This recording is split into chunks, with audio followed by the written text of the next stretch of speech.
Hello everyone, my name is Olivia and today I'm going to give you adult fiction recommendations if you primarily read YA and you want to dip your toes into adult fiction but don't really know which books to start with. I have a part 1 for this video that I will link down below in case you want to see that to get even more recommendations, but I'm back with even more adult fiction. So let's start with a dark academia novel, and the one that I have to recommend is If We Were Villains by ML Rio. So this follows a group of Shakespearean actors at a college where they put on a Shakespearean play every single year and they very much mimic the roles that they play in real life. So we follow Oliver, who is a part of these group of actors who are all friends with one another, and on the opening day of their Shakespearean play that they are set to perform this year, tragedy strikes. So all of these actors have to work together to convince the police that they are innocent. So a blurb on the back says, full of friendship, betrayal, and passionate devotion, this is a page-turning literary thriller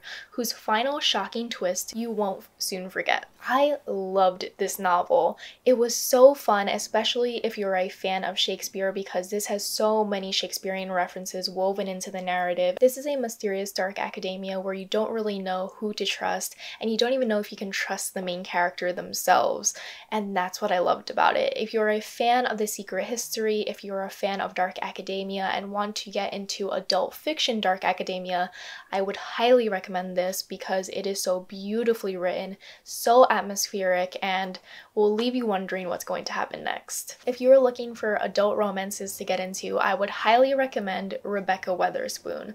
Her romances are fantastic. They are a page turner, you'll want to read it all in one sitting, and her romances are just so beautifully written and they are some of my favorites of all time, so I will recommend you a couple. Here we have Zenny, whose aunt recently passed away. So she goes to her aunt's estate in upstate New York and she hears the will being read and she finds out that her aunt has paired her up with a man named Mason and they must marry in order to receive their inheritance from her.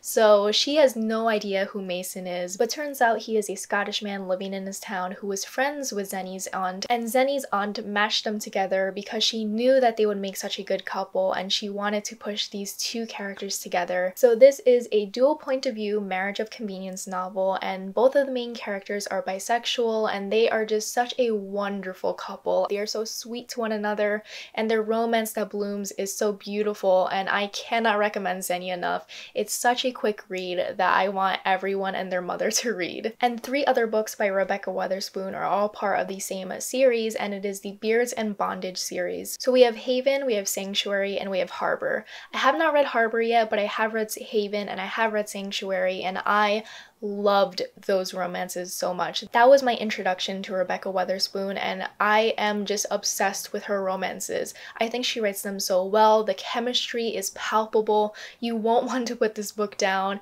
And Haven and Sanctuary both take place in like woodlands, so it's very remote and very isolated, so it's focused solely on the romance between 2 characters, and it's so steamy and wonderful, and if you have not picked them up, you must. They are amazing. If you are looking for a historical adult fiction to read, I have so many recommendations, but here I have The Bass Rock by Evie Wyld. The Bass Rock follows 3 different points of views in 3 different time periods. So we follow Sarah during the 1700s, who is accused of being a witch. We follow Ruth, who is just recently married to a new husband after World War II. And then we follow Viv, who is mourning her father, and she finds her connection to Ruth in the past and is learning more about her life. So these 3 characters are seemingly unconnected, but slowly but surely as you follow along with their narrative, you find out that all of these 3 narratives are connected to one another. This novel really highlights the mistreatment of women throughout history and how they interconnect with one another and share the same darkness, and how they have to deal with different mistreatments throughout history. And I think this is just such a wonderful, very underrated read. I picked up this novel solely because of the cover that I saw all over Instagram, and I listened to it on audiobook and I thought the audiobook was fantastic. So if you're looking for an adult fiction audiobook to listen to, I would recommend this one, and I wish I had read it physically because I would have loved to have highlighted so many different lines, because this book was just so profound and sadly relatable, and I just cannot recommend it enough. An adult fiction sci-fi that I have to recommend that is one of my favorite novels of all time, which is very surprising because I do not like sci-fi, is The Memory Police by Yoko Ogawa. I saw this cover at Barnes & Noble's with my best friend and we both gravitated towards it, and I just had to find out what it was about. So we both read the synopsis at the same time, and I'm going to read you some of it because I feel like this sums up the story better than I ever could, which is its whole point. So it says, a haunting Orwellian novel about the terrors of state surveillance from the acclaimed author of The Housekeeper and the Professor.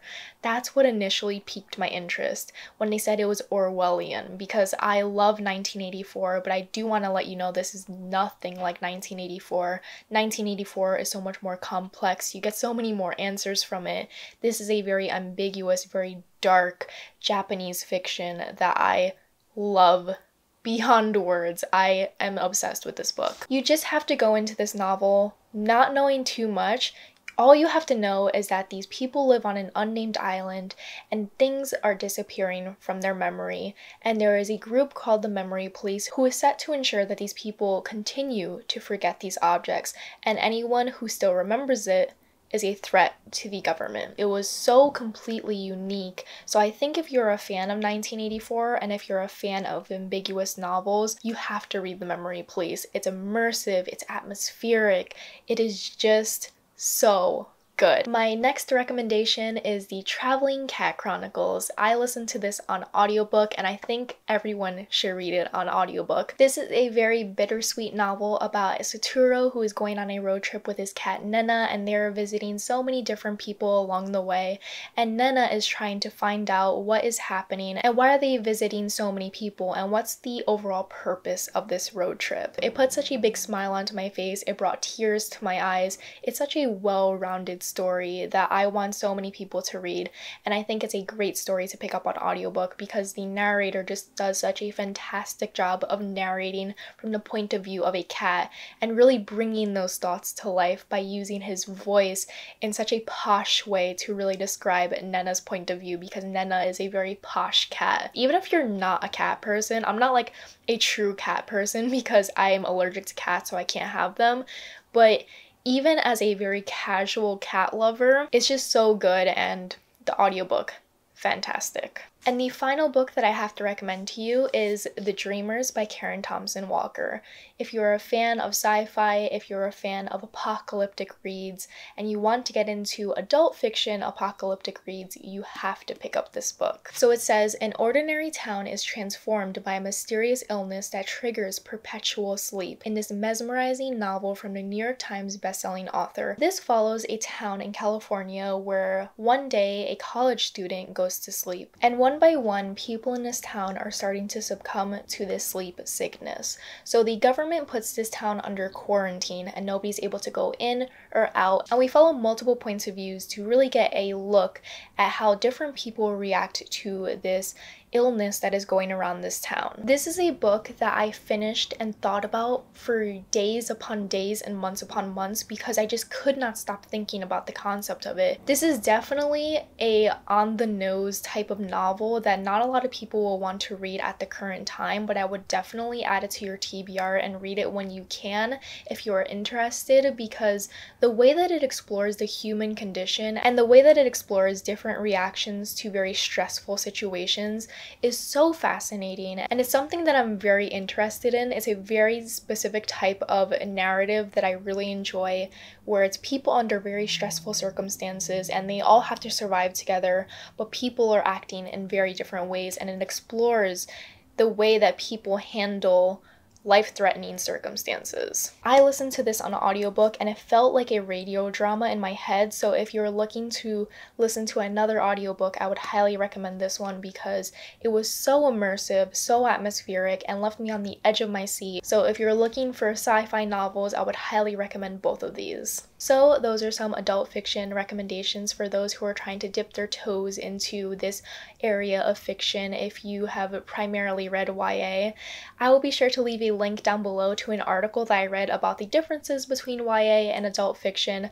Primarily, it's just that these novels follow adults and YA novels follow people in their teens and early 20s. Let me know if you are interested in any of these novels. Let me know if you have read any of these novels. These are some of my favorite stories that I think are so readable and engaging that will make you want to read these books in one sitting. If you have other adult fiction recommendations for those who primarily read YA and want to dip into adult fiction, please put them down below. Leave the genre as well so people can really filter through the recommendations that they get. And if you want to connect with me anywhere else on social media, all my links will be down below. If you want to follow me on Instagram or TikTok, or if you want to join my Patreon, be sure to check out those links down below. If you have not subscribed to already, be sure to do so to support me and see more videos from me in the future. If there are other recommendation videos that you want me to film, please leave them down below because I will love to take your ideas into account. And thank you so much for spending your time with me. I hope you have a wonderful day and I will see you very soon. Bye!